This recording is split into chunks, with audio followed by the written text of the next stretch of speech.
Good morning and welcome to Stories of Faith. I'm your host, Pastor C.R. Brown. Glad you could join me this morning. I told you I'd be getting to know and learning stories I'd like to relate back to you that I think is good for your faith. And I hope these stories will bless you. It's stories that I've read, stories that I've heard about, and I just think it would be an encouraging thing for you and a blessing for you. This one I want to tell you about this morning is called the tablecloth. And I want to let you know this one, there are no hopeless situations. There are only people who have grown hopeless about them. With that in mind, there was a young minister had been called to serve at an old church that at one time had been a magnificent, a wealthy part of town, if you will. Now the area was in a state of decline, and the church was in bad shape. Nevertheless, the pastor and his wife were thrilled with the church and believed they could restore it to its former magnificence. When the minister took charge of the church, it was in October, he and his wife immediately went to work painting, repairing, and attempting to restore it. Their goal was to have the old edifice looking at its best for a Christmas Eve service. Just 2 days before Christmas, however, a storm swept through the area and dumping more than an inch of rain. The roof of the old church sprung a leak just behind the altar. The plaster soaked up the water as if it were a sponge and then crumbled, leaving a big old hole in the wall. The pastor and his wife looked at the defaced wall. There were obviously no chance to repair the damage before Christmas. Nearly 3 months of hard work had been washed away, yet the young couple accepted the damage as God's will and set about cleaning up the damp debris. It was a depressed minister and his wife who attended a benefit auction for the church youth group that afternoon. One of the items put up for bid was an old gold and ivory colored lace tablecloth, nearly 15 feet long. Seized with an inspiration, the pastor was the high bidder at $650. His idea was to hang the ornament cloth behind the altar to cover the ragged hole in the wall. On the day before Christmas, snowflakes mingled with the howling wind. As the pastor unlocked the church doors, he noticed an older woman standing at a bus stop that was nearby. He knew the bus wouldn't be there for at least half an hour, so he invited her in so she could stay warm.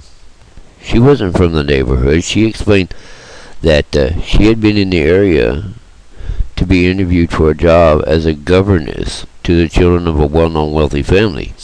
She had been a war refuge. Her English was poor and she didn't get the job. Okay. Head bowed in prayer, she sat in a pew near the back of the church. She paid no attention to the pastor who was hanging the tablecloth across the unsightly hole. When the woman looked up and saw the cloth, she rushed to the altar. "It's mine," she exclaimed. "It's my banquet cloth." Excitingly, she told the surprised minister its history and even showed him her initial embroidered in one corner. She and her husband had lived in Vienna, Australia, and had opposed the Nazis before the Second World War. They decided to flee to Switzerland, but her husband said they must go separately. Okay, she left first. Later, she heard that he had died in a concentration camp. Touched by her story, the minister insisted she take the cloth. She thought about it for a month, but she said no. She didn't need it any longer, and it did not. It did look pretty hanging around behind the altar. Then she said goodbye and left. In the candlelight of Christmas Eve services, the tablecloth looked even more magnificent. The white lace seemed dazzling in the flickering light of the candles, and the golden threads woven through it were like the brilliant rays of a new dawn. As a member of the congregation left the church, they complimented the pastor on the services, on how beautiful the church looked.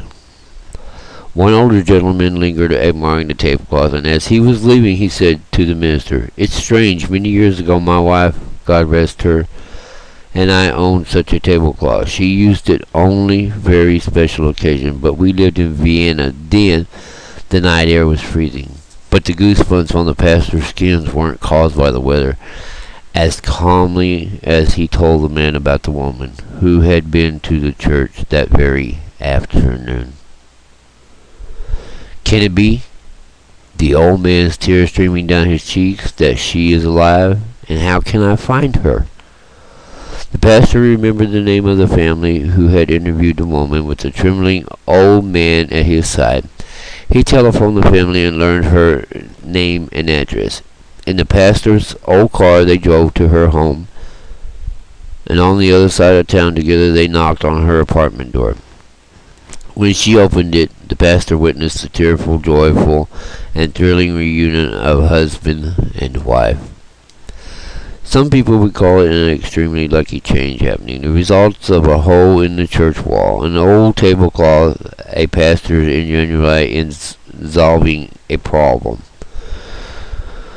so on. But the combination of events was far too complex for it to have been merely just coincidence. If one link in the fragile chain of events had been broken, the husband and wife might have never ever found each other.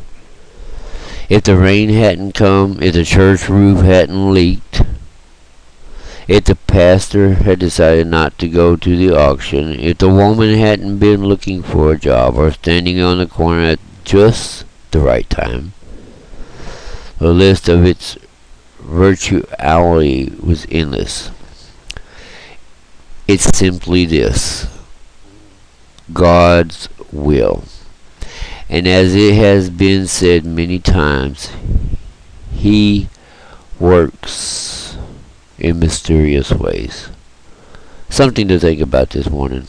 Until next week, may God truly and richly bless you. That is my prayer for you. God grant it. Amen and amen. Bye-bye for today.